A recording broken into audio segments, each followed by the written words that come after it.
Permíteme hacerte una pregunta, no a la mente que analiza, sino al alma que siente. Y si todo lo que has vivido hasta hoy, cada alegría y cada lágrima, no fuera una serie de eventos aleatorios, sino la manifestación exacta de una vibración que has estado emitiendo en silencio. Y si te dijera que no necesitas esperar un milagro, porque tú eres el milagro esperando a ser activado. Has llegado a este espacio no por casualidad, sino por una ley de resonancia.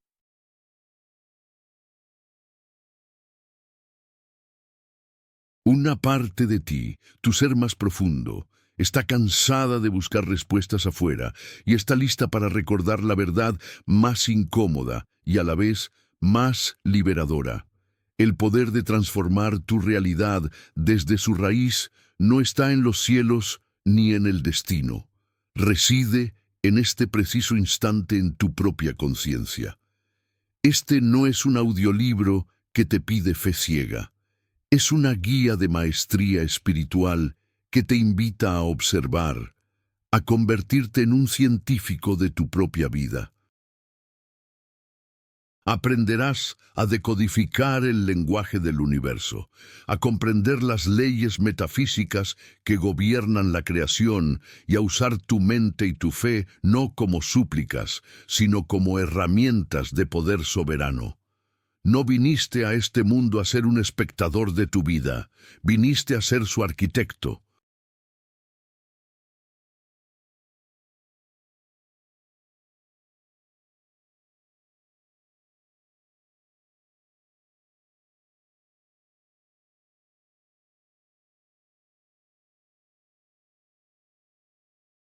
Y antes de iniciar este viaje hacia el corazón de tu poder, te invito a realizar un primer acto de creación consciente, a declarar tu despertar. Si sientes en tu alma el llamado a recordar tu poder y a manifestar tu verdadera realidad, regálanos un me gusta. Que sea la primera señal que le envías al universo de tu nueva vibración.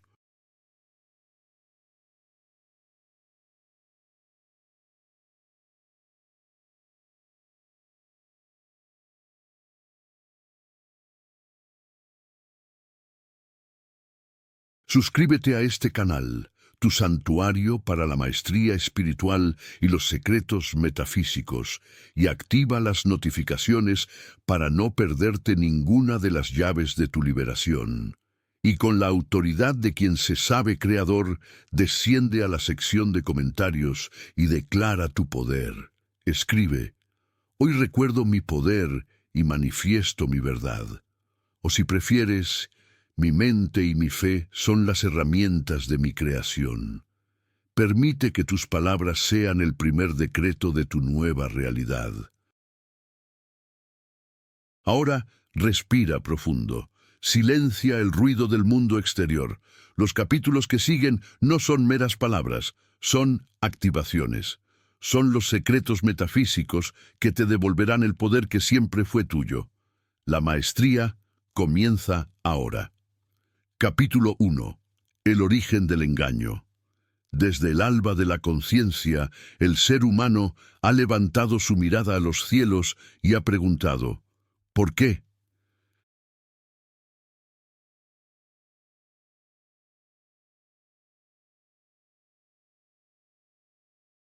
¿Por qué mi vida es como es?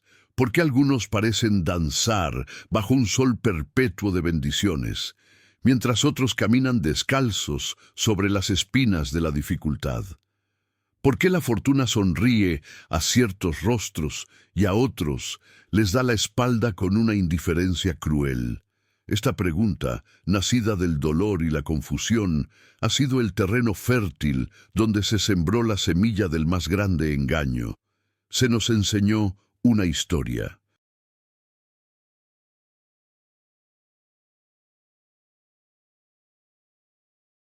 Una historia de un destino preescrito, de un guión celestial redactado por una mano invisible. Se nos dijo que debíamos aceptar nuestro lote, que la vida era una prueba de resistencia, un valle de lágrimas que había que cruzar con la cabeza gacha y el espíritu resignado. La virtud, nos dijeron, estaba en el aguante, no en la creación. La abundancia, el amor y la paz eran premios para unos pocos elegidos, o quizás una recompensa en un más allá incierto.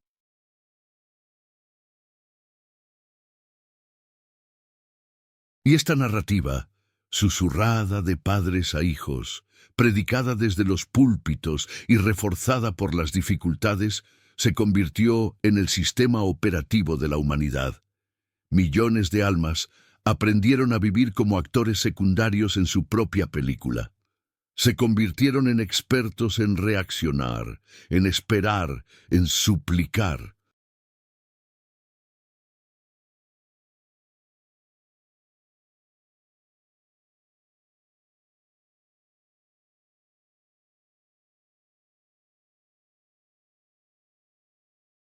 La oración se transformó no en un acto de comunión con el poder interior, sino en una petición desesperada a una fuerza exterior, a un monarca cósmico que podía conceder o negar favores según su capricho.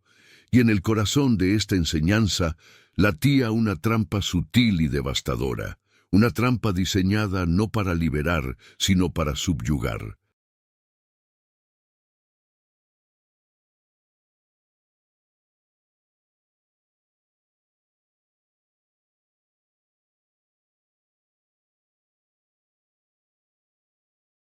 Porque si el destino ya está escrito, ¿qué sentido tiene soñar? Si la vida es solo una prueba, ¿para qué intentar construir un paraíso aquí? Si el poder está fuera de nosotros, entonces nuestra única opción es la dependencia. Y así, la chispa divina del poder creador que habita en cada ser humano fue sofocada, cubierta por las cenizas de la resignación. El protagonista se convirtió en víctima. El creador se convirtió en criatura. Esa, y no otra, es la raíz del engaño. En algún punto de nuestra historia colectiva, la humanidad olvidó la verdad más fundamental de la existencia. La realidad no es algo que nos sucede, es algo que emana a través de nosotros. La vida, con todas sus texturas, sus colores, sus alegrías y sus penas, no es más que el reflejo tridimensional de lo que sostenemos en el santuario de nuestra conciencia.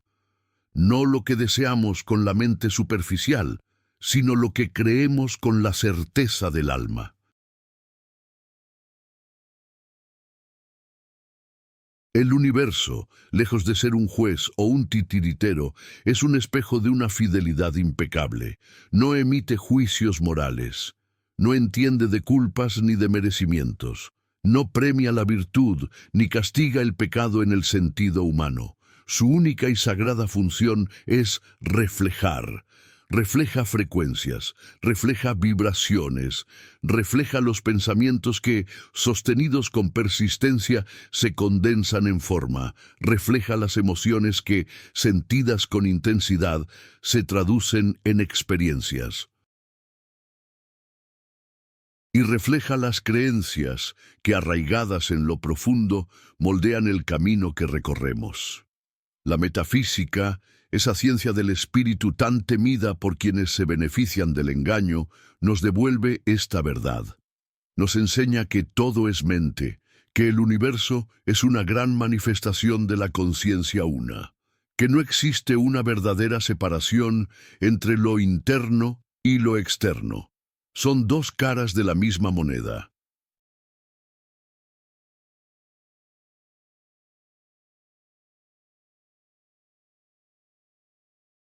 Lo que se proyecta desde el laboratorio silencioso de la conciencia inevitablemente se convierte en la realidad tangible que experimentamos afuera. Durante eras, esta sabiduría fue considerada peligrosa, herética. Se ocultó en textos esotéricos, se transmitió en susurros en sociedades secretas, Se temía el potencial de un ser humano que recordara su divinidad.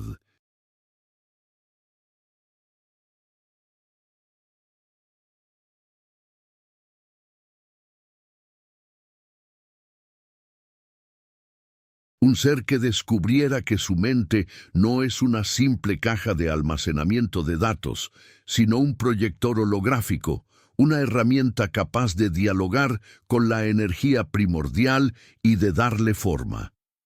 En lugar de enseñarle a pensar por sí mismo, se le enseñó a obedecer dogmas.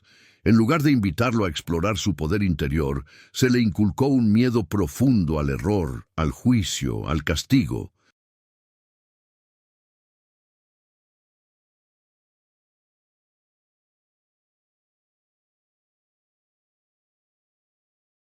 Y así, el ser que nació con la capacidad de esculpir su propia existencia se transformó en un ser que duda, que teme, que pide permiso para vivir una vida plena.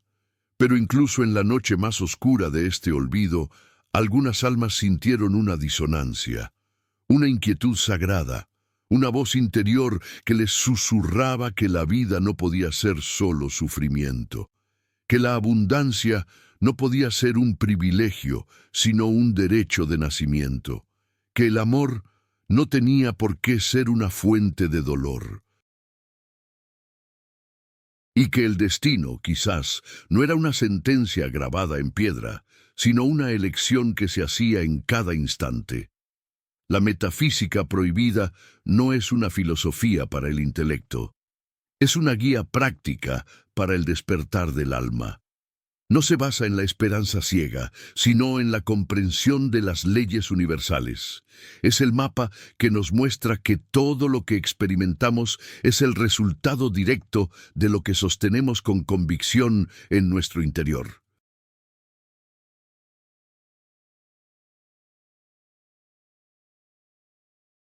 A lo largo de los capítulos que siguen, comenzaremos a descorrer los velos. Se revelará lo que siempre ha estado a la vista, pero que hemos sido entrenados para no ver. Se abrirán las puertas a la memoria de nuestro poder olvidado. Y se demostrará que la verdadera maestría no consiste en cambiar el mundo, sino en cambiar la conciencia con la que lo habitamos.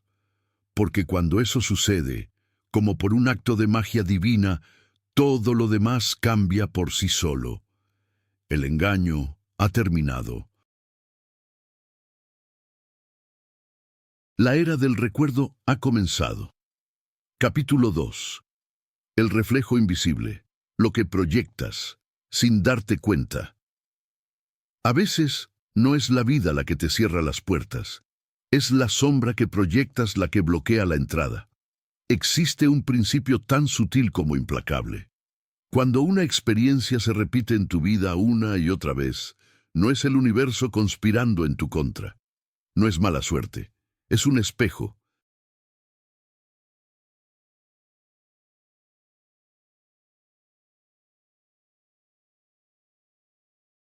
Un espejo que te está mostrando, con una fidelidad a veces dolorosa, un patrón invisible que se niega a ser visto, una vibración que emites sin cesar desde las profundidades de tu ser. Hay personas que caminan por el mundo con la convicción de ser víctimas. Nadie me valora, todo me cuesta el doble, siempre me abandonan. No se dan cuenta de que estas frases no son descripciones de su realidad, son los decretos que la crean, son las órdenes silenciosas que le dan al universo. Y el universo, en su obediencia impersonal, simplemente responde, como tú crees, así será. El espejo de la vida no se equivoca, no juzga, solo devuelve la imagen. Es un mecanismo de retroalimentación perfecto, diseñado para nuestro despertar. Pero no siempre lo vemos, no siempre entendemos su lenguaje, hasta que un día la vida nos lo pone tan de frente que es imposible ignorarlo. Hasta que un día un nuevo jefe te trata con la misma falta de valoración con la que tú te tratas en silencio. hasta que una nueva pareja te abandona justo cuando tú mismo habías abandonado la fe en merecer un amor incondicional, hasta que una oportunidad se desvanece en el momento exacto en que la duda susurró en tu oído. ¿Quién eres tú para lograr esto? Ese es el punto de inflexión. Ese es el momento en que puedes elegir seguir culpando al reflejo o tener el coraje de mirar al rostro que lo proyecta.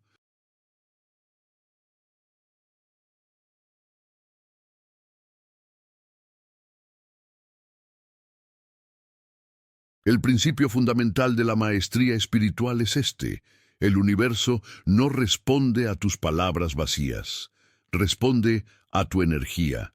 Y la energía más poderosa, la que realmente da forma a tu mundo, es la creencia que sostienes como una verdad inmutable en el santuario de tu corazón. Muchos han sido educados en la idea de un Dios que premia y castiga, un contador celestial que lleva un registro de nuestras buenas y malas acciones.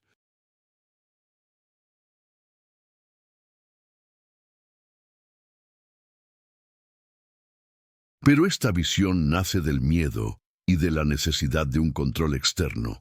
¿Cómo podría castigarte una fuente cuyo tejido es el amor incondicional? En la antigua historia de Job, un hombre justo que lo pierde todo, encontramos una clave. En medio de su devastación, Job no maldice a Dios, declara: aunque él me mate, en él esperaré.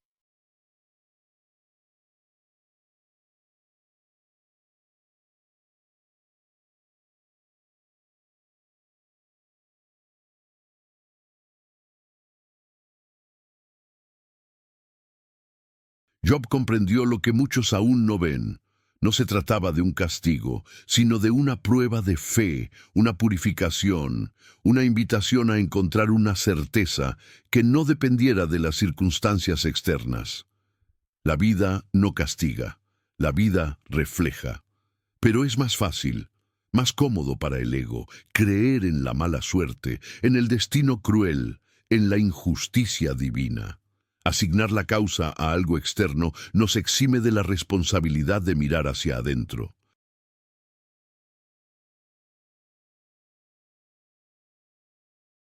Es más sencillo decir esto me pasó que admitir de alguna manera yo sostuve la vibración para que esto pasara.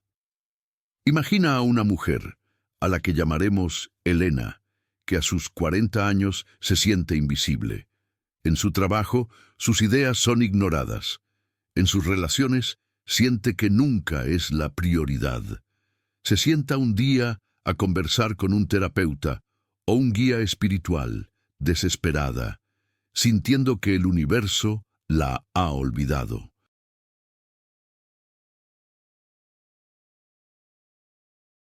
El guía, con una calma profunda, le hace una sola pregunta. Elena, cuando estás sola en el silencio de tu habitación, ¿qué te dices a ti misma? Elena, con lágrimas en los ojos, confiesa que no soy importante, que mis necesidades no cuentan. Ahí estaba. No eran los demás quienes la hacían invisible. Era ella misma, vibrando en la frecuencia de la no importancia, proyectando esa señal al mundo. Y el mundo, como un espejo fiel, simplemente le devolvía la imagen que ella emitía. La mente humana es un campo fértil. Todo lo que siembras en ella germina, no discrimina entre semillas de duda o de certeza. Si sostienes la idea de que el amor es peligroso, tu subconsciente te protegerá del amor, atrayendo personas no disponibles o saboteando relaciones prometedoras. Si estás convencido de que para ganar dinero hay que sufrir, tu realidad se llenará de trabajos agotadores y mal pagados, porque esa es la única forma de dinero que tu sistema de creencias permite entrar. Pero si, por el contrario, eliges deliberadamente plantar una nueva semilla, aunque al principio te parezca una mentira, algo milagroso comienza a suceder. No de afuera hacia adentro, sino de adentro hacia todo. Hay un misterio que la mente lógica se resiste a aceptar, y es este: el karma no es un juez cósmico que te persigue de vida en vida. El karma es un espejo instantáneo, justo y preciso. Cuando siembras un pensamiento de crítica hacia otros, la vida te rodea de personas que te critican.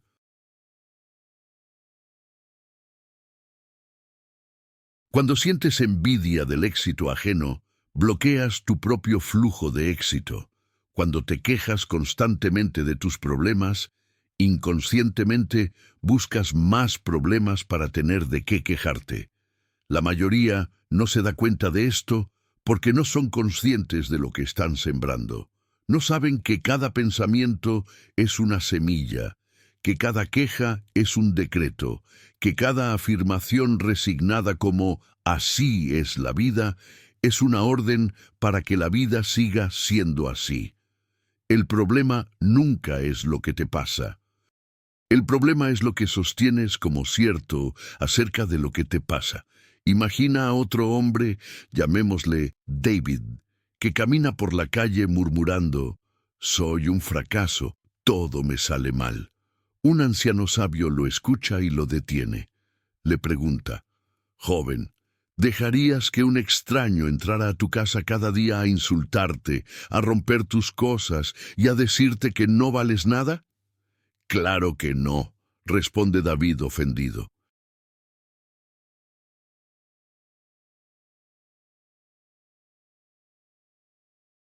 El anciano sonríe y le dice: "Entonces, ¿por qué permites que esos pensamientos vivan en tu mente, que es tu verdadero hogar?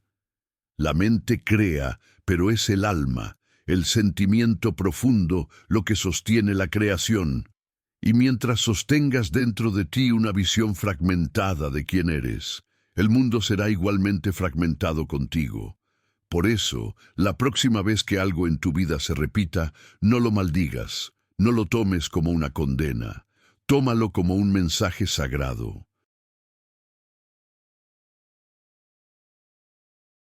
Como un reflejo amoroso que te dice: "Mira aquí, hay una vibración que estás emitiendo sin darte cuenta, hay una creencia que se niega a ser sanada". Y cuando finalmente la veas, cuando dejes de pelear con el espejo y comiences a transformar la imagen, entonces, y solo entonces, todo a tu alrededor comenzará a responder de una manera nueva, porque nunca fue el mundo, siempre fuiste tú.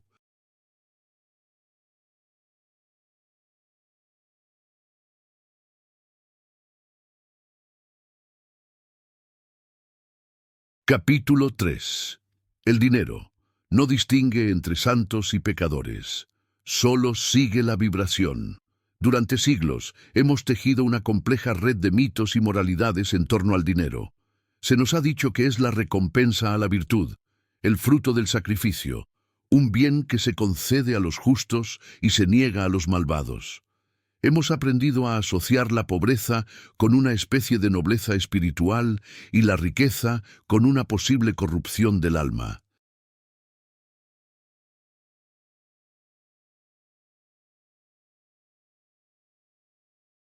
Pero si observamos el mundo con ojos desprovistos de juicio, con la fría objetividad de un científico del espíritu, descubrimos una verdad incómoda y liberadora. La realidad cruda y silenciosa del flujo financiero no responde a nuestras moralidades humanas. El dinero no entiende de santos ni de pecadores, solo responde a una ley, la ley de la vibración.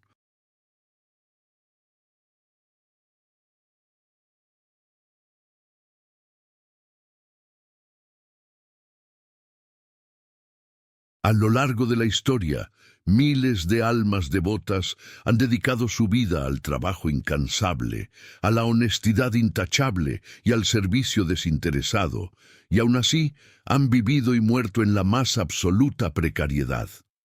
Han rezado, han suplicado, han cumplido con todos los preceptos morales, y el dinero les ha sido esquivo. Mientras tanto, otras figuras, carentes de escrúpulos y de virtudes evidentes, han acumulado fortunas con una facilidad desconcertante.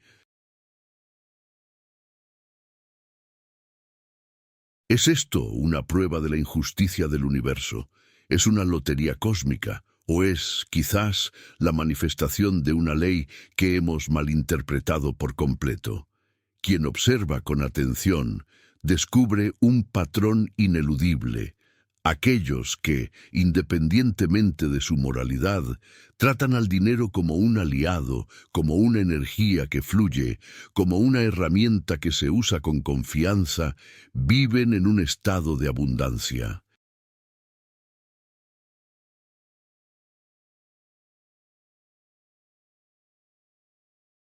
Y aquellos que, a pesar de su bondad, perciben el dinero como una amenaza, como una fuente de preocupación, como una rareza que hay que guardar con miedo, lo ven alejarse una y otra vez. No importa cuánto trabajen, no importa lo que crean merecer, porque el dinero, al igual que toda manifestación en este universo energético, no responde a palabras, ni a súplicas, ni a méritos. Solo responde a la vibración, y la vibración no se puede fingir, se sostiene. Imagina a dos personas, Ana y Carlos, frente al escaparate de una tienda de lujo. Ana, que quizás no tiene mucho en su cuenta bancaria, mira los objetos con admiración y alegría. Piensa, ¡qué maravilla! El universo es abundante. Algún día, si lo elijo, podré tener algo así. Su vibración es de aprecio, de posibilidad, de abundancia. Carlos, que quizás tiene más dinero que Ana, mira el mismo escaparate con resentimiento. Piensa, esto es un insulto para los que trabajamos duro. Es obsceno. El dinero corrompe. Su vibración es de escasez, de juicio, de separación. ¿Hacia quién crees que la energía de la abundancia se sentirá más atraída? La vibración se manifiesta en los gestos más pequeños e inconscientes.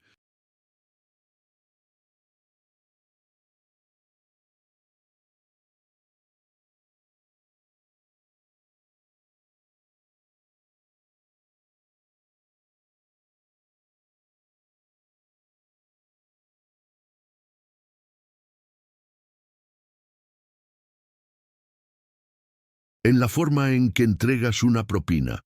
¿Lo haces con alegría, honrando el servicio, o con tacañería, sintiendo que pierdes algo? En la forma en que hablas del dinero, ¿lo haces con gratitud y confianza, o con queja y preocupación? En la forma en que tu cuerpo reacciona al pagar una factura, ¿se tensa, se contrae de miedo, o lo hace con la calma de quien sabe que el dinero que sale volverá multiplicado? Tus palabras pueden decir, soy próspero, pero si tu estómago se anuda al pensar en tus deudas, el mensaje real, el que el universo recibe, es el del nudo en tu estómago. La emoción siempre anula a la palabra. En el Evangelio de San Juan encontramos una clave metafísica profunda. Antes de realizar el milagro de la multiplicación de los panes y los peces, Jesús no le pidió a Dios que le ayudara. No suplicó. Levantó la vista al cielo y dijo, Padre, te doy gracias porque me has escuchado. No había duda, no había petición, había una declaración de un hecho consumado. Vibró en la certeza absoluta de que el milagro ya era una realidad en el plano espiritual. A eso se le llama fe. Y la fe, como veremos, no es un asunto religioso, es una frecuencia de convicción absoluta. Cuando una persona habla y siente desde la escasez, todo su entorno comienza a sintonizar con esa frecuencia. Los pagos que espera se retrasan, surgen gastos inesperados. Las oportunidades de negocio se desvanecen, no porque haya un castigo divino,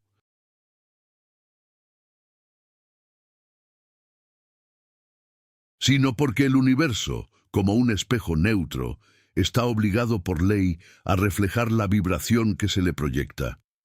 Y esto ocurre incluso cuando la mente consciente dice una cosa y el corazón, el subconsciente, siente otra. Existen millones de personas diciendo, quiero salir de mis deudas, quiero ser millonario.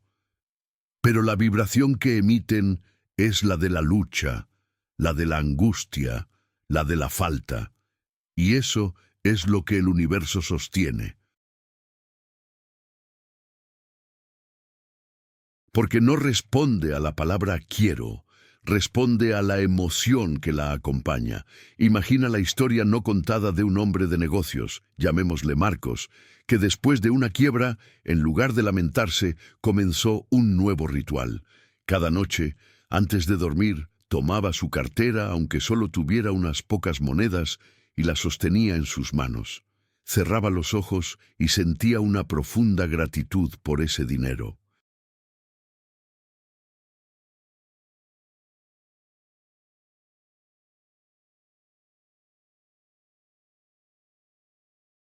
No por la cantidad, sino por lo que representaba, la energía del intercambio, la promesa de la abundancia. Se dormía sintiéndose rico, aunque la realidad externa dijera lo contrario. En pocos meses, su situación se transformó.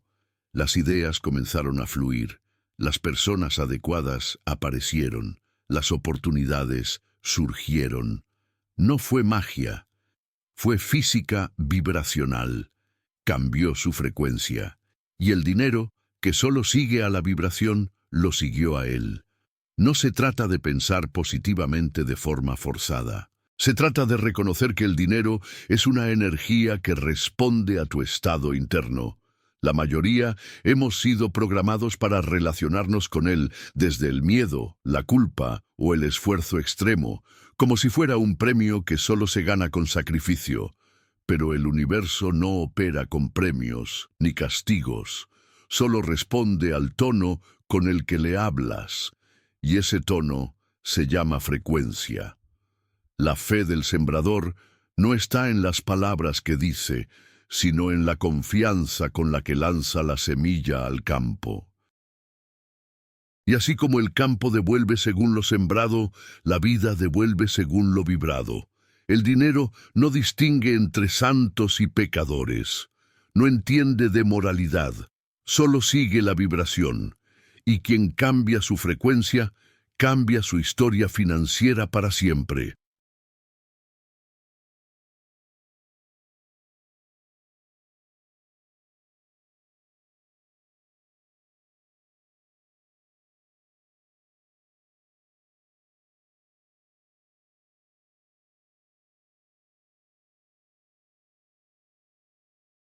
Capítulo 4. El karma. No castiga, solo refleja.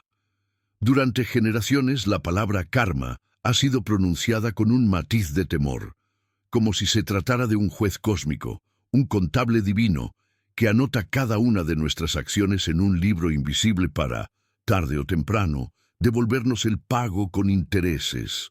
Crecimos con la idea de una justicia celestial que nos castigaría por nuestros errores y, quizás, si éramos lo suficientemente buenos, nos recompensaría por nuestras virtudes.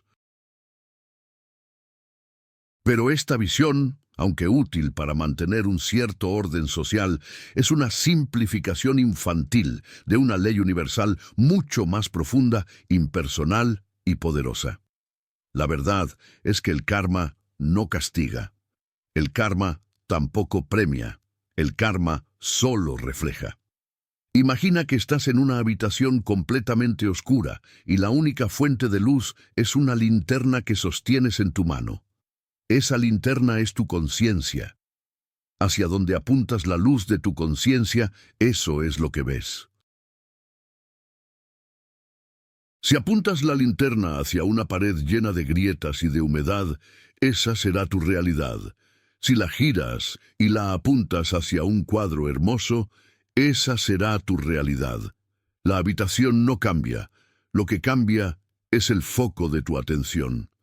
El karma es esa linterna. No crea la habitación, pero sí determina qué parte de ella experimentas. En el silencio de una discusión familiar, un padre, herido, le grita a su hijo: «Eres un egoísta, solo piensas en ti». El hijo, sintiéndose atacado, responde con la misma moneda, y tú eres un controlador, nunca me dejas ser. Lo que ninguno de los dos percibe en ese momento es que no están luchando el uno contra el otro. Están luchando contra su propio reflejo en el espejo del otro. El padre ve en su hijo el egoísmo que no se permite a sí mismo. El hijo ve en su padre el control que teme ejercer. Ese es el karma en acción. No un castigo, sino un espejo que te muestra sin piedad lo que llevas dentro. Cada vez que alguien actúa desde el resentimiento, no está castigando al mundo. Está sembrando en su propio campo vibratorio más razones para sentirse resentido en el futuro. Cada vez que alguien repite, nadie me entiende, no está describiendo una realidad objetiva. Está emitiendo un decreto, una orden para que el universo le presente situaciones en las que no sea entendido.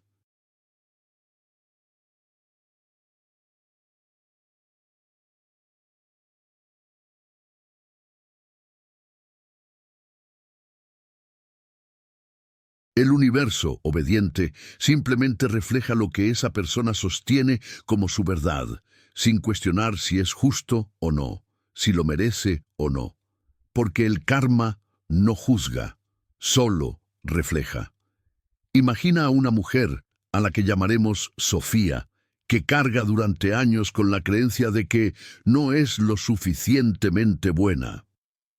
Lo escuchó en su infancia, lo sintió en sus primeros fracasos y lo aceptó como una verdad inmutable. Entonces, cada vez que una oportunidad de éxito se presenta, algo en ella la sabotea. Procrastina, comete un error tonto, se enferma, no porque el destino esté en su contra, sino porque su karma, su patrón energético, le está mostrando fielmente la creencia que lleva dentro. La vida le dice: como tú crees que no eres suficientemente buena, te presentaré las pruebas que lo confirmen. En el libro de los Proverbios, un texto de profunda sabiduría metafísica, se lee: porque cuál es su pensamiento en su corazón, tal es él. No dice tal será o tal puede llegar a ser. Dice tal es, porque lo que se sostiene internamente como una verdad, ya sea una idea, una emoción o una creencia, no se queda confinado en el cráneo. Se proyecta como un campo de energía y la vida, como un holograma, se encarga de darle forma tridimensional. El karma no espera a una vida futura para ajustar cuentas, actúa aquí y ahora, en la forma en que te hablas a ti mismo cuando cometes un error, en la forma en que reaccionas ante el éxito de los demás, en la forma en que interpretas una palabra amable o una mirada indiferente. Hay quienes creen que si son buenas personas, si ayudan a los demás, si se sacrifican, entonces la vida, en algún momento, les devolverá el favor en forma de felicidad o prosperidad. Pero si ese dar proviene de la carencia, de la necesidad de ser aprobado, del miedo a ser egoísta, entonces la vibración que emiten no es la de la generosidad, sino la de la falta.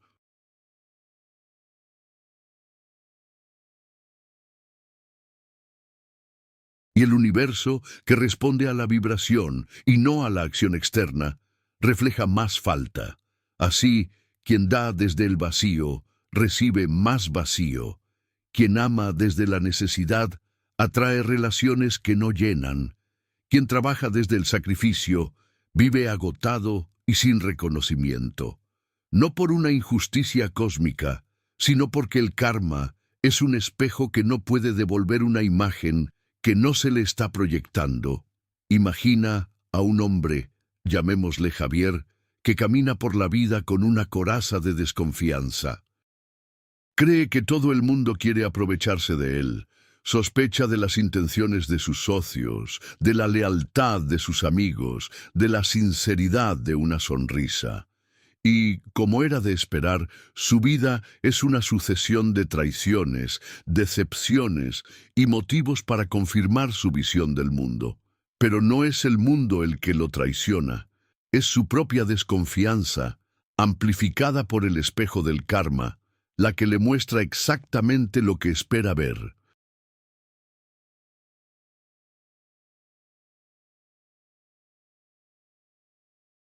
Es duro aceptar que la vida no está en tu contra, porque entonces ya no tienes a quién culpar. Es incómodo descubrir que no hay un juez celestial castigándote, porque eso significa que has sido tú quien ha estado sosteniendo las cadenas. Pero también es la noticia más liberadora que jamás escucharás. Porque si no hay castigo, no hay condena. Si no hay premio, no hay que esperar. Solo está el reflejo. Y quien cambia lo que sostiene dentro, cambia inevitablemente lo que recibe fuera. El karma, como una sombra fiel, se presenta en las decisiones que no tomas, en los patrones que repites, en las palabras que no dices, en los pensamientos que alimentas en secreto. Pero lejos de ser una sentencia, es una oportunidad.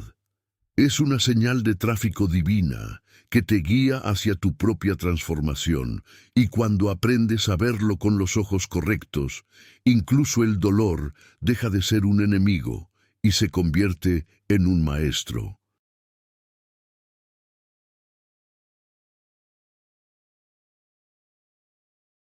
Una mujer repite en voz baja, casi como un mantra: a mí siempre me toca lo más difícil. Lo dice sin pensar, como quien narra una historia que ha aprendido de memoria. Y cada día que pasa, su vida se ajusta meticulosamente a ese guión. No porque el universo la quiera ver sufrir, sino porque esa frase es un decreto y el karma, como un mensajero eficiente, obedece.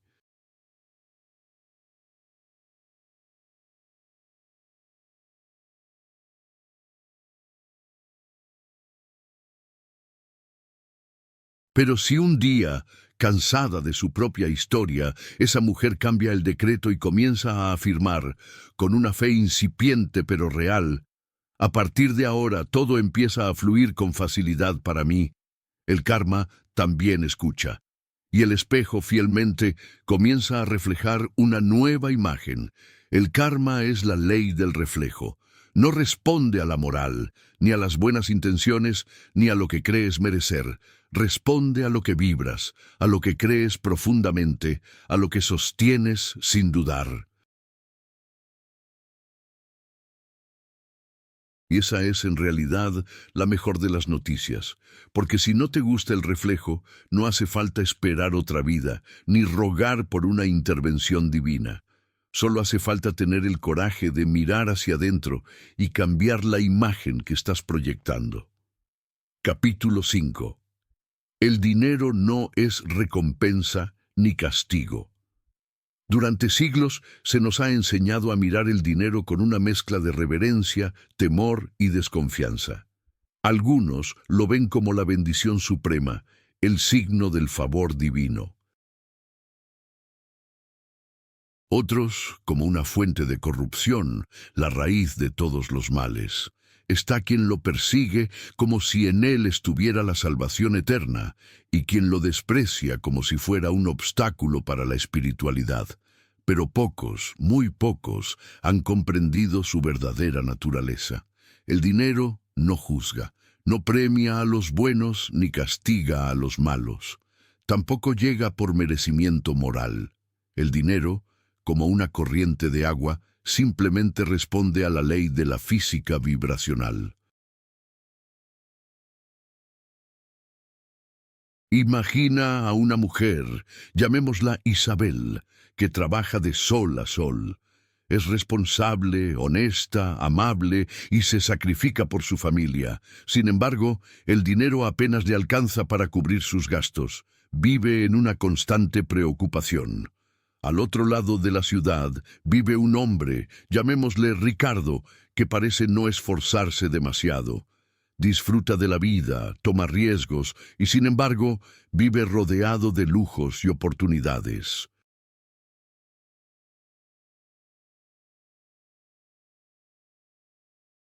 Isabel, desde su perspectiva, se pregunta, ¿por qué a mí no? ¿Qué he hecho mal? Cree que la vida es injusta, pero lo que no ve es que ambos están recibiendo exactamente lo que su energía sostiene. Isabel, a pesar de su bondad, vibra en la frecuencia del sacrificio y la carencia. Su diálogo interno es, hay que trabajar muy duro, el dinero no alcanza, tengo miedo de no poder pagar. Ricardo, por otro lado, vibra en la frecuencia de la confianza y la abundancia.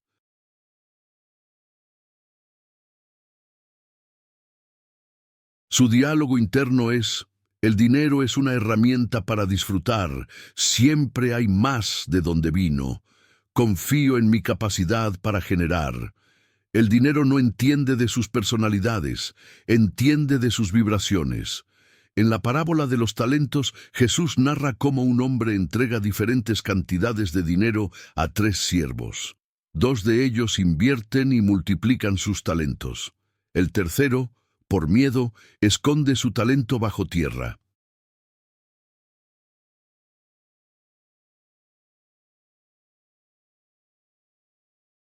Al regresar el amo no castiga al siervo por ser malo, sino por ser improductivo, por haber vibrado en el miedo y no en la confianza. Así actúa el dinero, no como un juez, sino como un espejo de nuestra fe y nuestra vibración. Hubo una época en que la sociedad glorificaba el trabajo duro como sinónimo de riqueza. Se creía que quien más sudara, más ganaría. Pero la experiencia nos ha demostrado una y otra vez que esto es una falacia.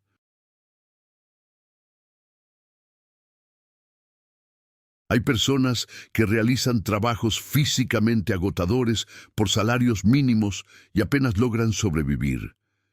Mientras tanto, otros, que trabajan desde su pasión, desde la creatividad y la certeza, parecen atraer la riqueza sin esfuerzo.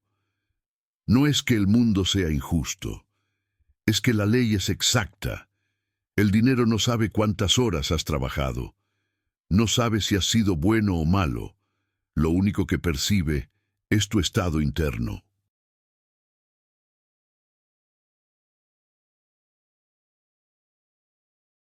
Y si ese estado está lleno de la vibración de la carencia, el dinero simplemente no puede quedarse.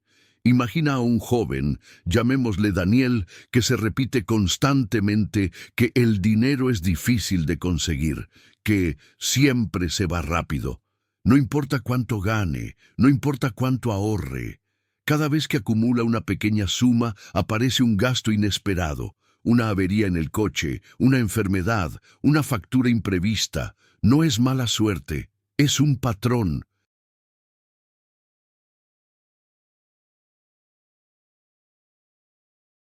El universo le está mostrando, sin filtros, lo que él mismo está decretando con su vibración. Su creencia de que el dinero siempre se va se convierte en una profecía autocumplida. Una tarde, un hombre de negocios observa a un mendigo en una esquina. Le ofrece unas monedas. El mendigo, en lugar de agradecer, las toma con amargura y murmura: «Esto no es nada. El dinero nunca se queda conmigo». El hombre de negocios se detiene, no por las palabras, sino por la energía que hay detrás de ellas. Comprende que la realidad de ese hombre no ha sido construida por el sistema ni por la suerte. Ha sido construida por esa creencia, por esa sentencia que repite como un mantra de pobreza. El dinero no responde a la necesidad. Si así fuera, las personas más necesitadas serían las más ricas. Responde a la conciencia. Y esa conciencia no se cambia repitiendo frases vacías si el sentimiento que las acompaña es de duda. Se transforma cambiando la relación interna que uno tiene con la energía de la abundancia. Un corazón agradecido abre las puertas a la prosperidad. Pero no el agradecimiento forzado, no el que se dice esperando recibir algo a cambio, sino el que brota genuinamente al reconocer la abundancia que ya existe, aunque sea en las cosas más pequeñas. Quien agradece por cada moneda ve multiplicado su valor energético. Quien se queja por cada factura refuerza el peso y la carga de la deuda. Hay quienes ven un gasto como una pérdida, otros lo ven como una circulación de energía, sabiendo que lo que se da con alegría, vuelve con alegría. Hay quienes ahorran por miedo a la escasez futura, otros ahorran por la confianza en la expansión futura. Hay quienes se angustian al pagar, otros lo hacen con amor, bendiciendo a quien recibe el dinero. Y así, el dinero, como energía consciente, aprende a dónde volver. No por capricho, sino por ley de resonancia. El dinero es una forma de energía. No tiene voluntad propia, no tiene favoritismos, pero sí tiene una cualidad implacable. Refleja con exactitud la conciencia con la que se le invoca. Por eso, cambiar tu relación con el dinero no es una cuestión de trabajar más horas, ni de pedir un aumento, ni de buscar un nuevo empleo. Es una cuestión de pensar diferente, de sentir diferente, de hablar diferente.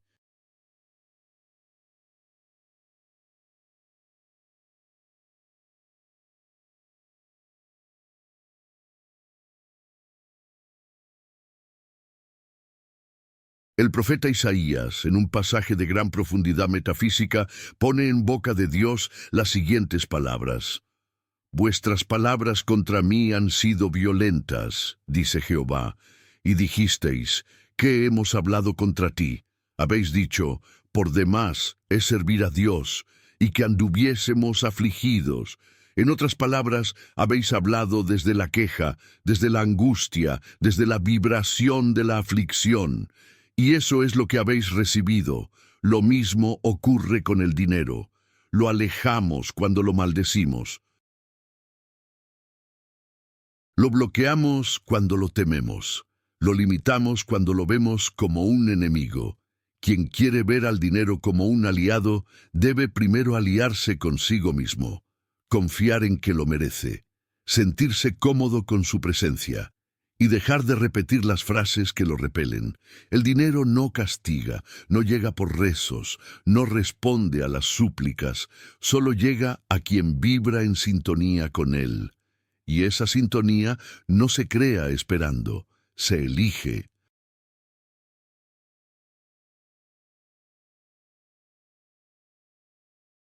Capítulo 6. La fe no es religión, es certeza interior. Desde niños se nos ha enseñado a asociar la fe con la religión. Se nos dijo que tener fe era creer en un conjunto de dogmas, confiar en un Dios que habita en un cielo lejano, repetir oraciones con la esperanza de ser escuchados. Pero pocos, muy pocos, nos hablaron de la otra fe. La fe que no se reza, sino que se encarna.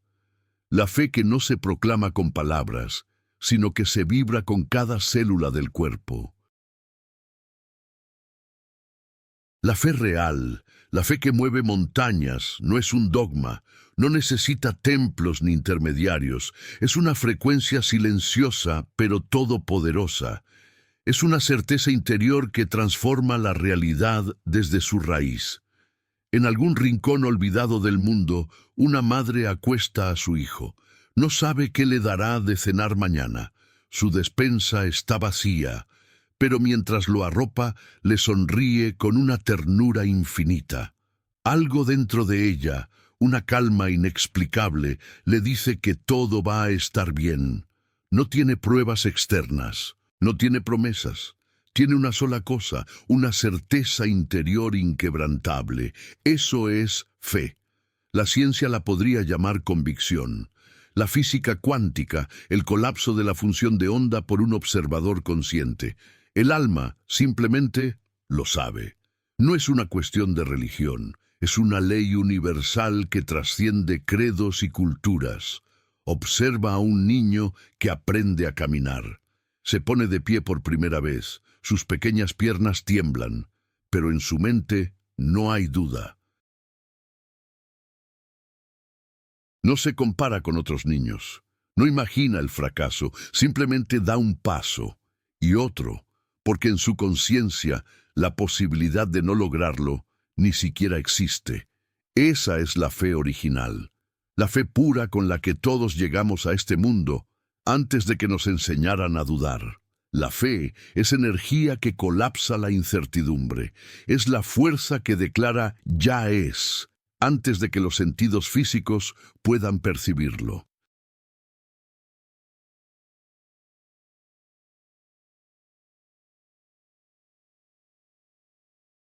Es la convicción de que algo es verdad, incluso cuando toda la evidencia externa parece contradecirlo. No tiene que ver con repetir frases de forma mecánica, tiene que ver con encarnar una certeza tan sólida, tan estable, que el universo no tiene más opción que alinearse con ella. Imagina a una mujer, llamémosla Laura, que se encuentra al borde del abismo. Lo ha perdido todo, su negocio, su pareja, su salud. Los demás la miran con lástima, susurran que está acabada.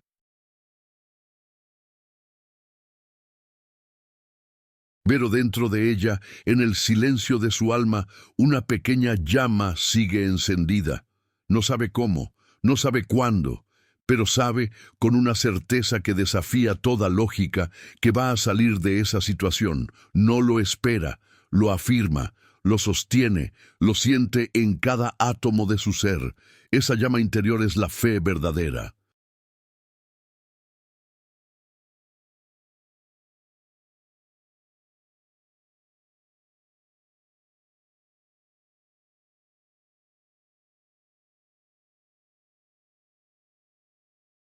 Jesús, un maestro de la metafísica, lo dijo con una claridad que a menudo se ha malinterpretado. Si tuvierais fe como un grano de mostaza, diríais a este monte, pásate de aquí allá, y se pasará. No dijo que rezaran para que el monte se moviera. No dijo que esperaran una señal divina. Dijo que hablaran al monte, que le ordenaran moverse desde un lugar de certeza absoluta. Esa es la fe que crea, la fe que no pide, la fe que no mendiga, la fe que comanda. En algún momento de nuestro condicionamiento confundimos la fe con la esperanza. La esperanza es pasiva, es esperar que algo externo cambie.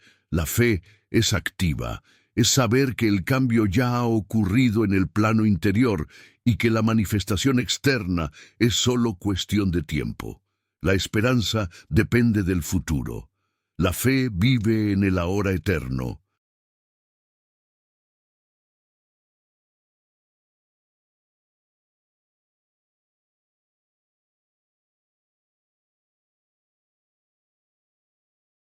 Cuando escuchamos historias de milagros, la sanación espontánea de una enfermedad terminal, el giro inesperado de la fortuna, la oportunidad que llega cuando todo parecía perdido, no se trata de que el universo intervenga por capricho. El verdadero milagro ocurre cuando una persona, a través de su enfoque y su convicción, eleva su frecuencia a un nivel tan puro y tan alineado con la mente universal que colapsa la materia a su favor. No son casualidades, son consecuencias de una fe sostenida. Y es aquí donde el mundo se divide. Están aquellos que se preguntan si algún día sucederá el milagro, y están aquellos que actúan como si el milagro ya hubiera sucedido. No es arrogancia, es certeza, no es ilusión, es alineación vibracional. Hay una historia que se repite en todas las culturas y en todos los tiempos. El navegante que se adentra en un mar desconocido, guiado solo por la estrella de su visión interior.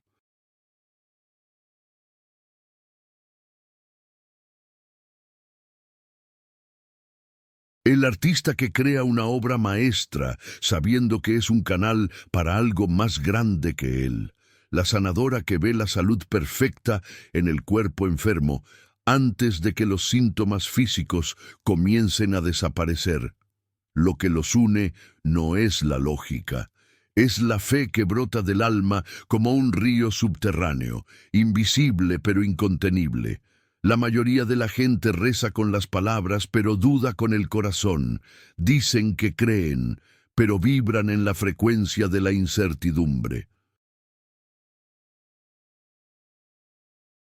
Piden abundancia, pero no se sienten dignos de recibirla, y esa incoherencia entre lo que se dice y lo que se siente es lo que bloquea el flujo divino. La fe no es lo que dices, es lo que sostienes en el silencio de tu ser. En el Evangelio de Marcos, Jesús da otra clave maestra. Por tanto, os digo que todo lo que pidiereis orando, creed que lo recibiréis y os vendrá. La traducción a menudo suaviza la radicalidad del original.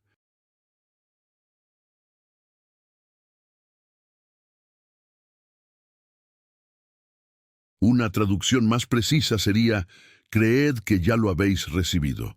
No en el futuro, ahora. Es una línea delgada, pero es el umbral entre desear y crear. Quien dice lo tendré, todavía está en la frecuencia de la espera. Quien dice, ya es mío, ha cruzado a la frecuencia de la posesión. Un día, una persona deja de pedir señales, deja de esperar el permiso del mundo, deja de rezar con la angustia del que no tiene, y empieza a caminar con firmeza, a actuar con convicción, a vibrar como si ya estuviera viviendo la realidad que ha elegido. Y entonces, como por arte de magia, todo a su alrededor comienza a cambiar. No porque el mundo haya cambiado, sino porque su frecuencia ha cambiado. Y como un espejo perfecto, la vida no tiene más remedio que reflejar su nueva verdad. La fe no es religión, es la ciencia del alma, es vibración sin fisuras, es el lenguaje con el que le hablas al universo. Y el universo siempre, siempre responde. Capítulo 7. El salto cuántico, disfrazado de crisis. Nadie nos enseña a navegar el colapso. Nadie nos prepara para ese momento en que el suelo que pisamos se abre y todo lo que dábamos por sentado se desmorona. Un día tienes un trabajo, una pareja, una salud, un conjunto de certezas que parecen ser los pilares de tu vida. Y al día siguiente, sin previo aviso, uno o varios de esos pilares se derrumban. El despido inesperado, la traición, el diagnóstico médico, la pérdida económica. Y ahí, en medio de los escombros, cuando parece que no hay salida, comienza el verdadero viaje espiritual. No es un castigo, no es un error del universo, es un salto cuántico disfrazado de crisis. La mayoría de las personas, cuando se enfrentan a un colapso, creen que han fracasado. Piensan que algo hicieron mal, que la vida los está castigando, que han perdido el juego. Pero la verdad, desde una perspectiva metafísica, es radicalmente diferente.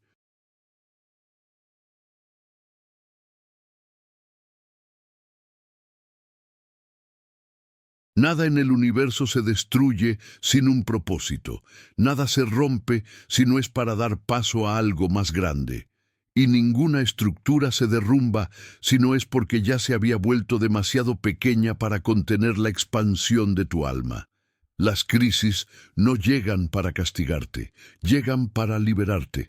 Imagina a una mujer, llamémosla Clara, que después de 15 años en un matrimonio que se ha vuelto una rutina sin alma, despierta una mañana con una sensación de vacío insoportable. Él ya no es quien era. Ella tampoco. Las conversaciones son superficiales, las miradas se evitan. El miedo a la soledad, a la incertidumbre económica, la paraliza, pero algo en su interior, una voz sabia y antigua, le grita que ya no puede seguir fingiendo. Un día, Su marido le anuncia que se va. El mundo de Clara se derrumba. El dolor es inmenso, pero meses después, en el silencio de su nueva vida, Clara redescubre su propia voz, sus propias pasiones, su propia fuerza. Ese divorcio, que parecía la peor de las tragedias, se convierte en su renacimiento. No perdió una relación, ganó su propia alma. Imagina a un hombre, llamémosle Roberto, que ha dedicado 20 años de su vida a una empresa. Ha sacrificado tiempo con su familia, ha puesto su trabajo por encima de su salud. Un día, debido a una reestructuración, es despedido. La humillación y la angustia lo consumen. Se siente inútil, desechado. Pero en ese vacío forzado, sin nada que hacer, desempolva su vieja guitarra, comienza a componer canciones, algo que no hacía desde su juventud, y termina descubriendo que su verdadera vocación no era ser un ejecutivo, sino un músico. Crea una vida con un propósito que nunca habría encontrado si no lo hubieran obligado a soltar la seguridad de su antiguo empleo. La vida no te arranca nada que aún necesites.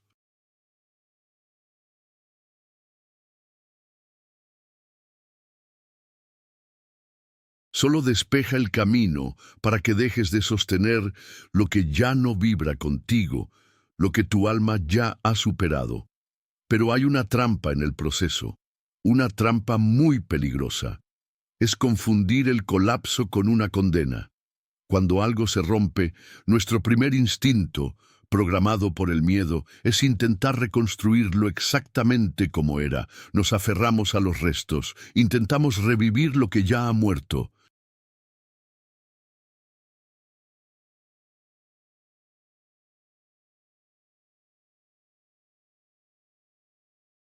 Buscamos pegar con cinta adhesiva las piezas de una estructura que necesita ser demolida por completo. Y en ese acto de resistencia, en ese negarse a soltar, es donde bloqueamos el salto cuántico. El salto no se da luchando por volver al pasado.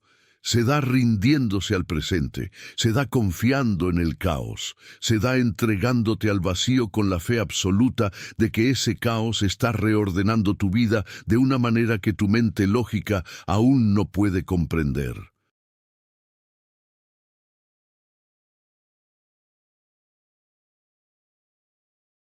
Jesús, el gran maestro de la transformación, no evitó la cruz, no escapó de la traición de Judas, no luchó contra su aparente final, porque sabía que después del dolor venía la resurrección.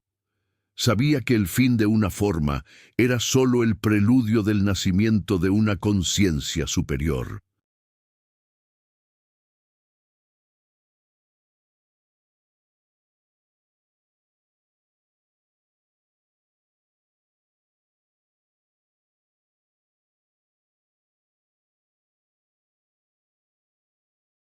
¿Y si ese fracaso que tanto te duele es solo el eco de una versión vieja de ti mismo que está muriendo para que puedas renacer?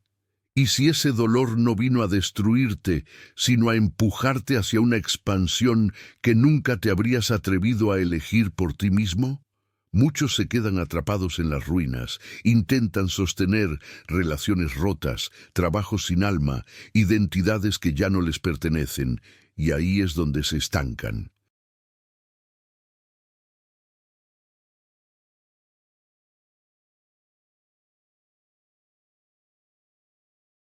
No porque la vida los detenga, sino porque no se atreven a dejar atrás lo conocido.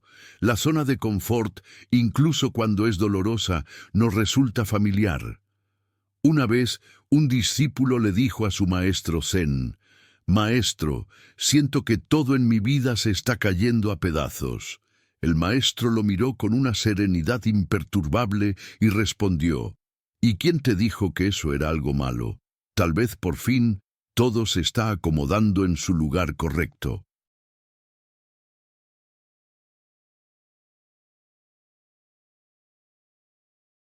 Cada vez que la vida te pone de rodillas, tienes dos opciones: romperte o abrirte, caer en la desesperación o despertar a una nueva posibilidad. Y aunque el dolor parezca insoportable en ese momento, recuerda esto: lo que hoy duele, mañana será la razón por la que agradezcas. En la epístola a los Romanos hay un versículo de una profundidad metafísica inmensa. Y sabemos que a los que aman a Dios, todas las cosas les ayudan a bien. Todas las cosas, incluso aquello que parece malo.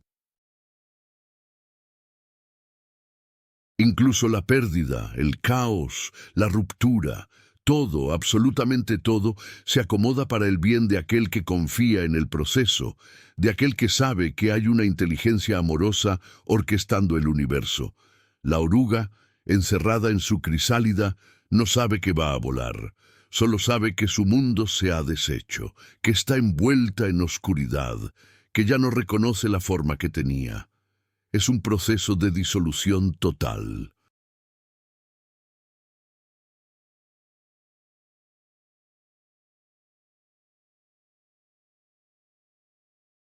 Pero si resiste ese proceso, si no se rinde a la desesperación, si confía en el impulso vital que la sostiene, termina rompiendo el capullo y abriendo las alas. Tú no estás siendo castigado, estás siendo transformado, estás en tu crisálida. Y cuando por fin sueltes lo que no puedes controlar, cuando dejes de luchar contra el proceso, el universo te mostrará la nueva y magnífica forma que siempre estuvo preparada para ti. No porque el mundo haya cambiado,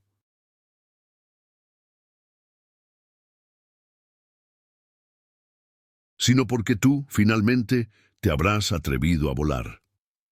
Capítulo 8. El despertar. No es un instante, es una decisión continua. Hay una idea romántica sobre el despertar espiritual. Muchos creen que es un evento súbito, un relámpago de iluminación que desciende de los cielos y cambia la vida para siempre en un solo instante glorioso. Esperan una epifanía, una visión, una experiencia mística que los catapulte a un estado de paz perpetua. Pero la verdad, para la mayoría de nosotros, es mucho más terrenal y a la vez mucho más poderosa. El verdadero despertar no es un evento, es un sendero, no es una revelación pasajera, es una alquimia interior que ocurre en el silencio de cada día. Es una decisión que se renueva con cada respiración. El antiguo texto del Kybalion lo dijo con una claridad que resuena a través de los siglos. El todo es mente, el universo es mental. Despertar bajo esta premisa no es ver ángeles ni levitar. Despertar es comprender en cada célula de tu ser que la realidad no es algo que te ocurre, sino algo que generas desde tu interior. Es darte cuenta de que no eres una marioneta del destino ni una víctima del azar, sino un emisor de frecuencias, y que cada una de esas frecuencias, cada pensamiento, cada emoción, cada creencia, es una causa que, tarde o temprano, manifestará su efecto correspondiente. Muchos dicen con orgullo: estoy en mi camino espiritual.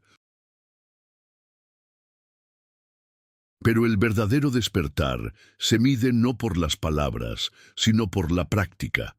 Es recordar, en el fragor de una discusión, que la otra persona es un espejo. Es recordar, ante una factura inesperada, que tu vibración de abundancia es más real que el papel. Es recordar, cuando el miedo te asalta, que es solo una sombra proyectada por tu mente.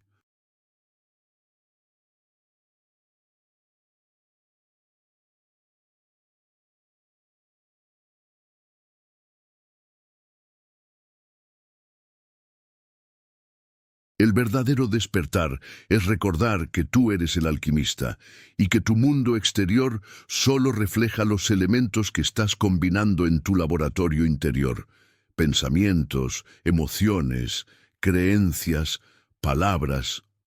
Todo es materia prima en este arte sagrado. y si no vigilas tu mezcla, el resultado será el caos. No por castigo divino, sino por ley universal. No hay premios ni castigos, hay resonancia, no hay destino escrito, hay vibración sostenida. Y la verdadera alquimia comienza cuando decides, con un coraje inmenso, transmutar tus propias sombras, no cuando intentas negarlas o esconderlas. La primera y más fundamental de las leyes herméticas, la ley del mentalismo, nos enseña que todo lo que existe fue primero concebido en una mente. Si eso es cierto, entonces todo lo que existe en tu vida, tu salud, tus relaciones, tu cuenta bancaria, es un pensamiento manifestado.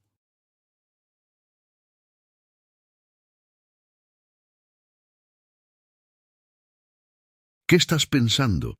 ¿Qué estás creyendo sin darte cuenta? ¿Qué imagen de ti mismo sigues proyectando al mundo, día tras día?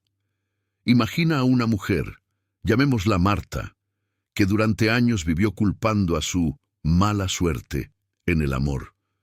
Decía que siempre atraía al mismo tipo de hombre, egoísta, no comprometido, emocionalmente distante.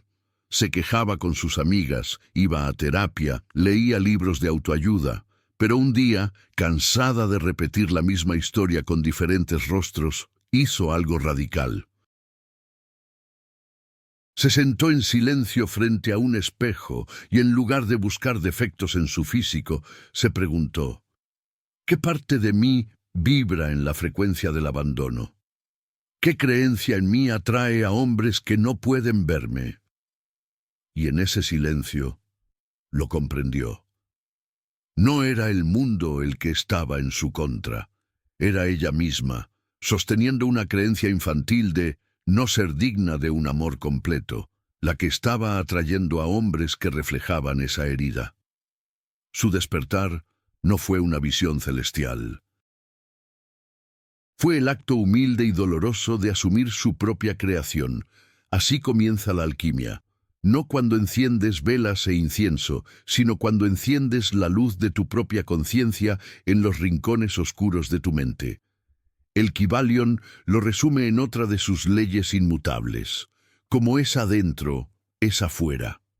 Esa frase, tan simple y tan profunda, contiene el misterio entero del universo. Si crees que el mundo es un lugar hostil, vivirás en un estado de tensión y defensa.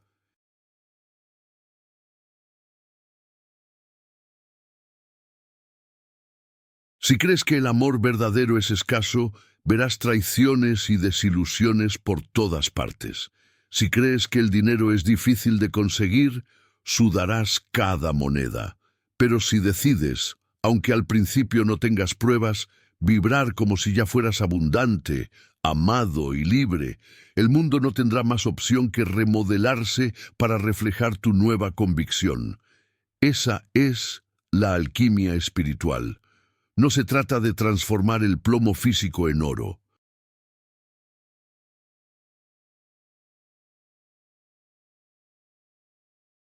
Se trata de transformar el plomo de tus emociones densas, el miedo, la ira, la culpa, en el oro de tu nuevo estado de conciencia. Y eso, amigo mío, no se logra en una sola noche de meditación. Se logra a través del fuego diario del discernimiento. Despertar es eso, es transmutar, es pasar de la queja al agradecimiento, del miedo a la confianza, del caos mental a la coherencia del corazón.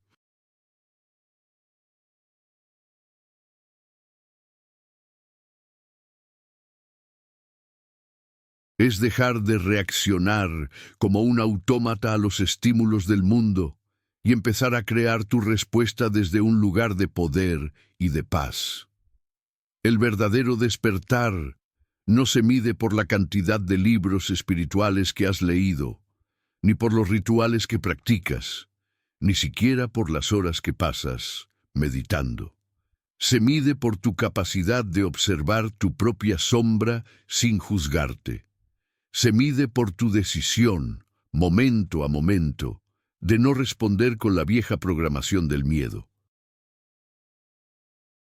El Kybalion también enseña la ley del ritmo. Todo fluye y refluye, todo tiene sus períodos de avance y retroceso.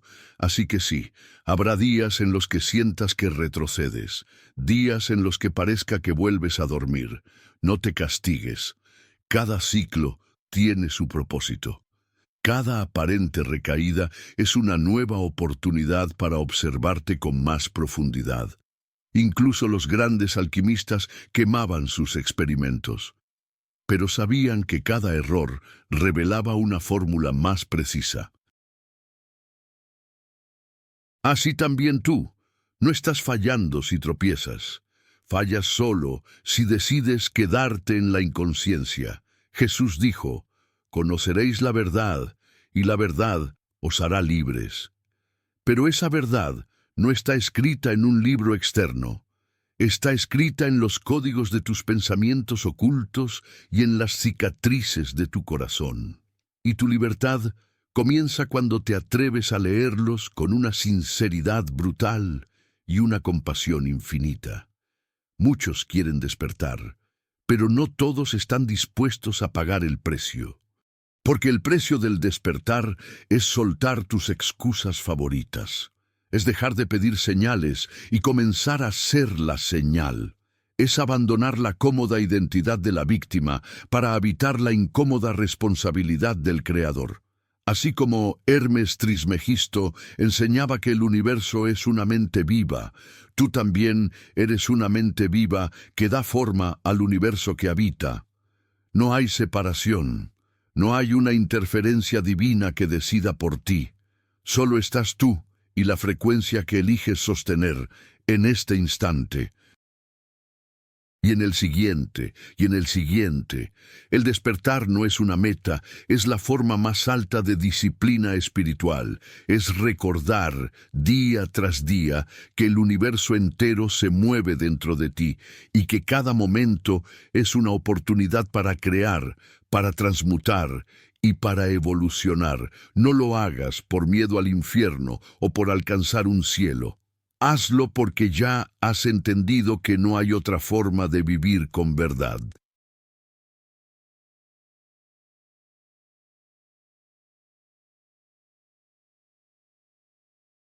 Y si hay una certeza que puede sostenerte cuando el mundo se sacude, es esta: todo cambio real empieza en el interior. Porque todo en el universo, como nos enseñaron los sabios de todos los tiempos, es mente, es vibración y es correspondencia. Y tú eres la piedra filosofal que estabas buscando. Capítulo 9. La verdadera fe, la llave invisible que sostiene la creación. La mayoría de las personas creen que la fe es un concepto relegado al ámbito de la religión. La asocian con dogmas, con rituales, con la creencia en un ser superior que interviene en los asuntos humanos. Pero la fe real, la fe que opera como una ley universal, trasciende todas las religiones y todas las filosofías. La fe no es una creencia, es un estado de conciencia. No es una esperanza, es una certeza.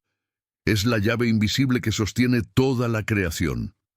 El Kybalion no menciona la palabra fe directamente, pero su esencia impregna cada uno de sus 7 principios. ¿Qué es la ley del mentalismo? El todo es mente, sino la fe en el poder del pensamiento. ¿Qué es la ley de correspondencia? Como es adentro, es afuera, sino la manifestación de aquello en lo que creemos profundamente, incluso sin ser conscientes de ello. La fe no es esperar pasivamente. La fe es un acto de creación activa.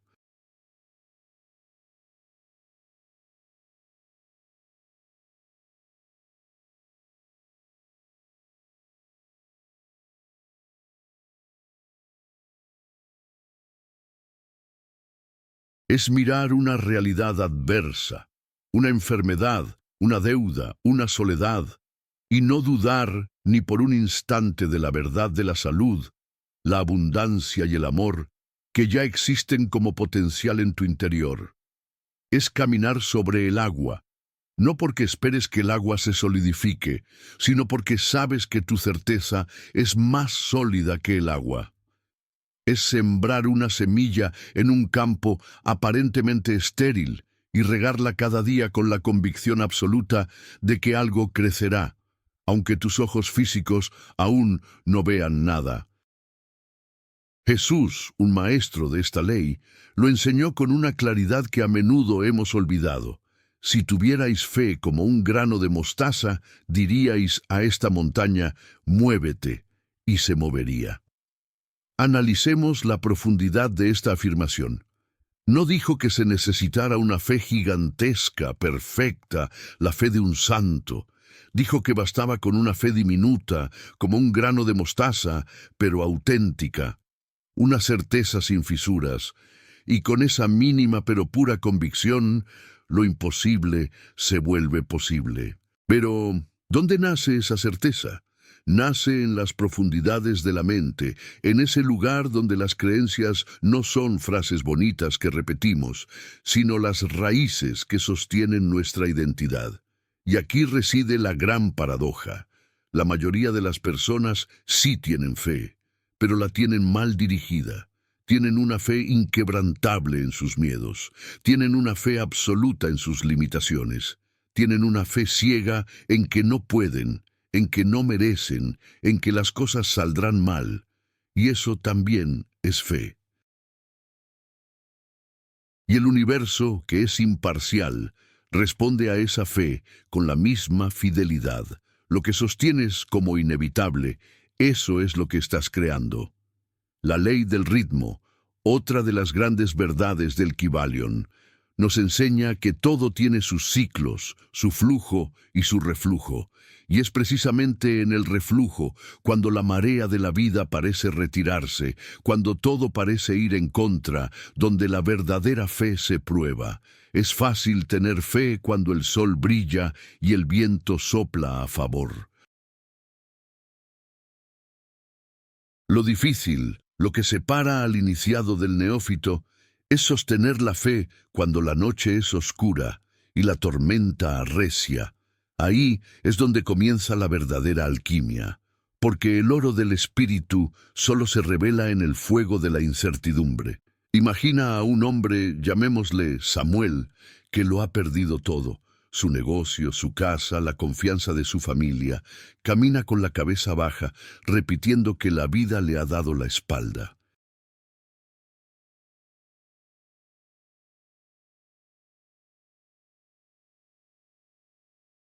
Hasta que un día, al borde de la desesperación, encuentra a una anciana sabia en un parque. Le cuenta su historia. La anciana lo escucha con paciencia y luego le dice, «Hijo, la fe no es para cuando ves el camino despejado. La fe es la luz que tú mismo enciendes cuando todo a tu alrededor es oscuridad». Esa simple frase enciende algo en Samuel. No cambia su situación externa de inmediato, pero cambia su vibración. Y como enseña la ley de la vibración, nada descansa, todo se mueve, todo vibra.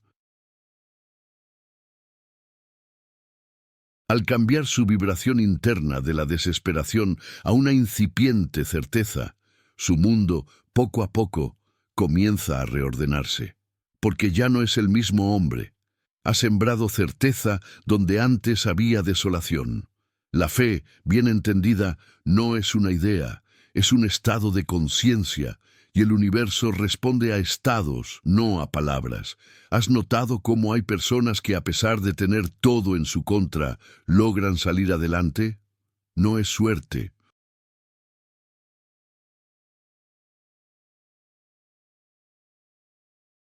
Es que sostienen internamente una imagen de sí mismos que no se rompe con los golpes externos. Creen en su visión, creen en su destino, creen en su poder, y esa creencia es suficiente. No necesitan que el mundo les dé permiso o les confirme su valía. Ellos ya lo han decidido dentro, y la vida, como un buen espejo, se alinea con esa decisión. La alquimia espiritual nos enseña que para transformar nuestra realidad, primero debemos transformar nuestra percepción.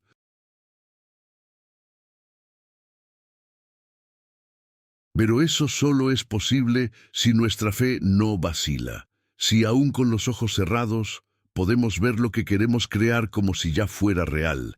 El Kybalion lo explica. El universo es mental. Todo lo que ves nació primero en una mente. Y si tú eres una chispa de esa mente universal, entonces tu mente también crea. Y lo que sostienes con la fuerza de la convicción, tarde o temprano, se manifiesta. Pero hay algo más profundo, algo que casi nadie se atreve a mirar. ¿Dónde está puesta tu fe en este preciso momento? ¿En tus posibilidades o en tus excusas? ¿En tu abundancia inherente o en tu carencia aprendida? ¿En tu poder creador o en tus miedos heredados? Porque no es que no tengas fe. Todos la tenemos. La pregunta es, ¿en qué la estás invirtiendo? Una mujer, llamémosla Isabel, decía constantemente que no podía confiar en los hombres, que el amor era un juego cruel, que siempre terminaba herida. Y así era.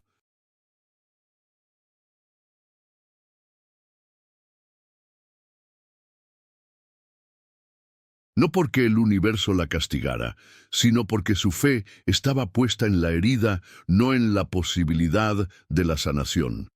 Y como la ley de correspondencia no falla, como es adentro, es afuera, su realidad externa solo le mostraba lo que ella ya había decidido creer. Ese es el poder de la fe, una llave invisible que abre las puertas correctas o las equivocadas, según la dirección en la que la gires. Por eso los sabios antiguos hablaban del arte de sostener una visión.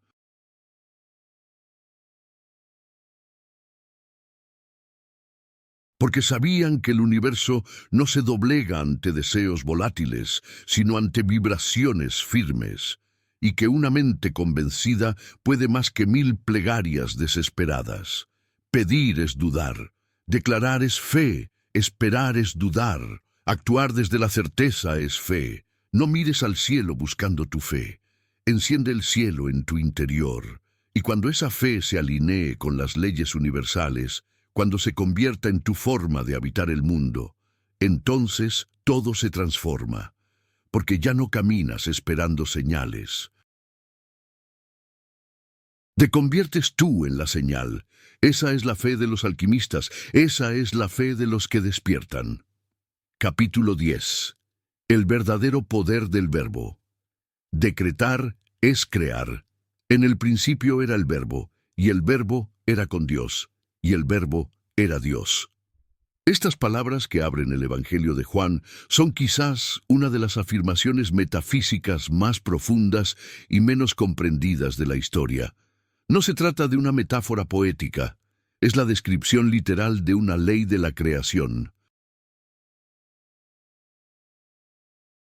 Todo lo que existe, desde la galaxia más lejana hasta el pensamiento más fugaz, fue creado por la palabra, por el verbo. Y el verbo no es simplemente un sonido, es la vibración que contiene, la intención que lo dirige, la fuerza que organiza la energía informe y la convierte en realidad visible.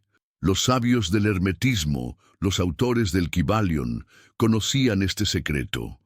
Lo expresan de forma sutil a través de la primera ley. El todo es mente, el universo es mental. ¿Y cómo se expresa y se mueve la mente? A través del verbo. Cada palabra que pronuncias, cada pensamiento que sostienes es un decreto, y todo decreto, cuando es sostenido con la energía de la emoción y la certeza de la fe, se convierte en ley en tu universo personal. Las culturas antiguas comprendían este poder. En el antiguo Egipto, las palabras eran consideradas instrumentos mágicos, capaces de sanar o de maldecir.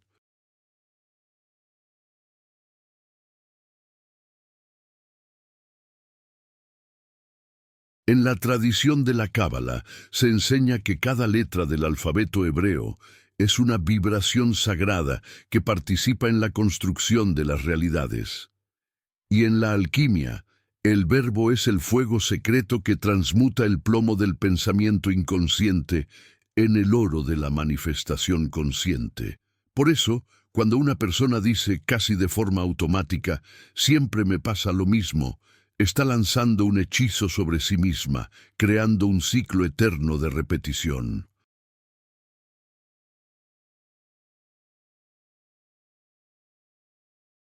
Cuando repite "el dinero no me alcanza", está dictando una sentencia de escasez a su subconsciente. Y cuando murmura "no soy suficiente", está moldeando activamente su mundo para que le confirme esa creencia. No son simples palabras. Son códigos de programación, llaves vibratorias que abren o cierran las puertas de la realidad. Pero, ¿de dónde emana este verbo? Emana de lo más profundo de tu ser. Una boca que habla constantemente de escasez revela una mente que la sostiene como una verdad. Una voz que se queja sin cesar refleja un alma que ha olvidado su poder y ha asumido el rol de víctima. Y cada repetición de estas palabras no hace más que reforzar esa programación interna, cavando más hondo los surcos de la limitación. En el libro de Job encontramos una afirmación escalofriante por su precisión metafísica. Porque el temor que me espantaba me ha venido, y me ha acontecido lo que yo temía. Job no fue castigado por un Dios iracundo. Su propia palabra, nacida del miedo, actuó como un imán, porque el miedo, cuando se pronuncia, se convierte en un decreto. La duda, cuando se afirma, se vuelve una orden, y así, millones de personas han vivido atrapadas en su propio discurso, no porque el mundo sea hostil, sino porque ellas mismas lo han estado recreando con cada palabra que lanzan al viento. Pero también existe el otro camino, el camino del verbo consciente.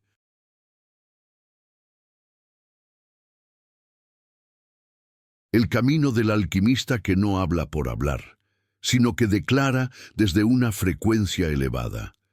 Es el que, en lugar de decir "no puedo", dice "estoy en el proceso de aprender". Es el que, en lugar de afirmar "la vida es dura", elige declarar "la vida se abre a mi favor, con gracia y facilidad", y el universo, como un espejo obediente, escucha y refleja. La ley de causa y efecto, otra de las grandes enseñanzas del Kybalion, se activa con cada palabra que siembras. Y si tus palabras son semillas, ¿qué tipo de jardín estás cultivando? ¿Un jardín de flores vibrantes o un terreno baldío lleno de malas hierbas? Imagina a un joven, llamémosle Lucas, que solía decir "tengo mala suerte con todo". No era una simple queja, era su identidad. Y su realidad lo confirmaba. Nada le fluía, todo se complicaba. Un día, un viejo sabio lo escuchó y le dijo: "Tus palabras son como la tinta con la que escribes un contrato invisible con el universo. Y tú lo firmas cada día sin siquiera leer las cláusulas". Desde ese día, Lucas comenzó a vigilar su verbo. Al principio se sentía falso. Cambiar un "tengo mala suerte" por un "todo obra para mi bien" le parecía una mentira, pero perseveró. Y poco a poco, al cambiar su lenguaje, comenzó a cambiar su vibración, y con ello, su vida.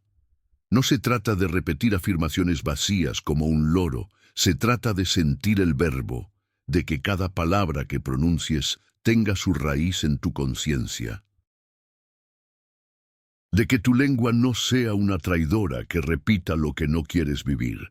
Los alquimistas sabían que antes de poder transformar el plomo del mundo externo, debían purificar el lenguaje interno, porque si el verbo crea, también puede destruir. Y hay quienes han destruido su propia felicidad con frases cotidianas, con palabras lanzadas sin pensar, con decretos que el universo, en su perfecta obediencia, no tuvo más remedio que cumplir.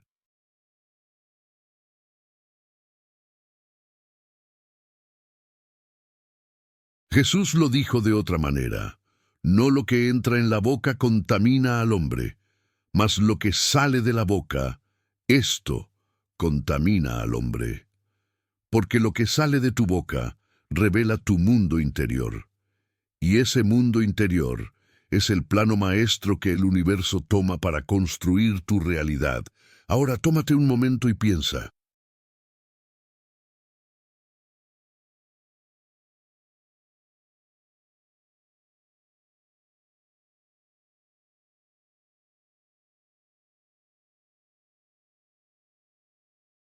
¿Qué te estás diciendo a ti mismo cuando nadie te escucha? ¿Cuáles son las frases que repites en tu mente cada día?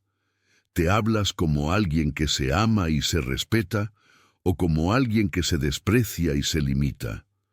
Porque no se trata solo del verbo que dices en voz alta.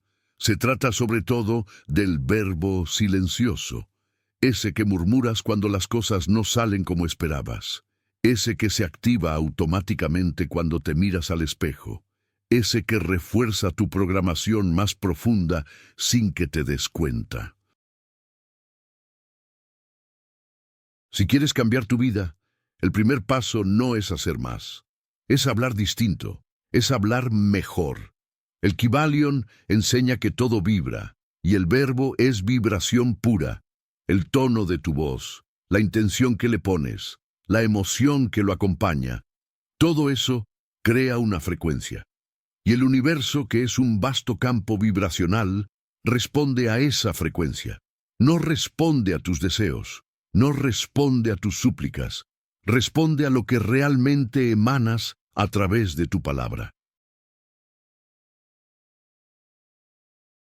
Por eso, los antiguos sabios no hablaban mucho.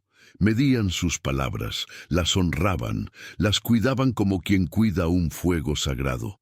Hoy, en cambio, vivimos en la era del ruido. Hablamos sin conciencia, repetimos lo que escuchamos sin discernimiento, y cada palabra vacía es una oportunidad perdida de crear con intención. Pero puedes volver al verbo sagrado, a ese lenguaje interior que edifica, que bendice, que declara con poder, no desde la necesidad, sino desde la certeza. Y cuando ese verbo se alinee con tu vibración más elevada, entonces la alquimia ocurrirá. El mundo comenzará a reorganizarse. Las puertas que estaban cerradas se abrirán. Las personas correctas aparecerán. Las oportunidades que parecían imposibles comenzarán a fluir, porque lo has dicho. Y lo que dices con la certeza de la fe, el universo no puede negarlo. Has llegado al final de este viaje de maestría espiritual.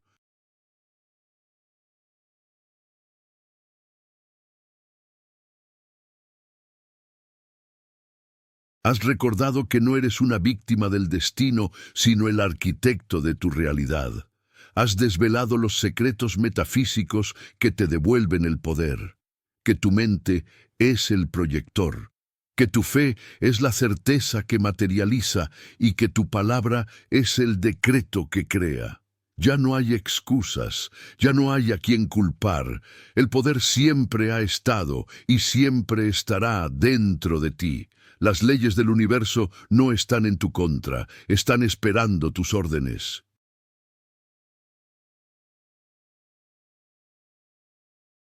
Si este mensaje ha resonado en tu alma, si sientes que una nueva conciencia ha despertado en tu interior, te invito a sellar este momento.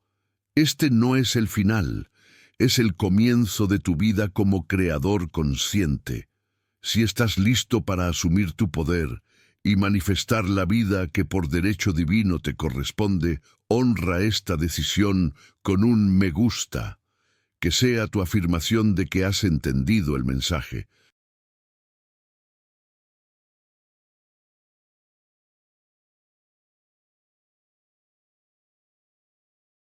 Para continuar profundizando en estas enseñanzas y fortalecer tu maestría, suscríbete a este canal y activa las notificaciones. Conviértelo en tu recordatorio constante de que tú tienes el control. Comparte este video. Sé el faro que ilumine el camino de otras almas que también están buscando despertar, porque cuando un creador despierta, su luz ayuda a despertar a otros.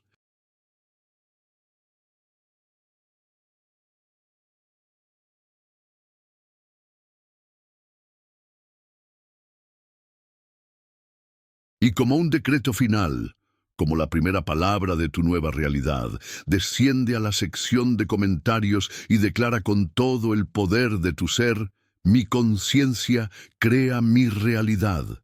Yo soy el poder y la causa en mi mundo. Que tus palabras resuenen en el universo y sellen tu compromiso con tu propia maestría.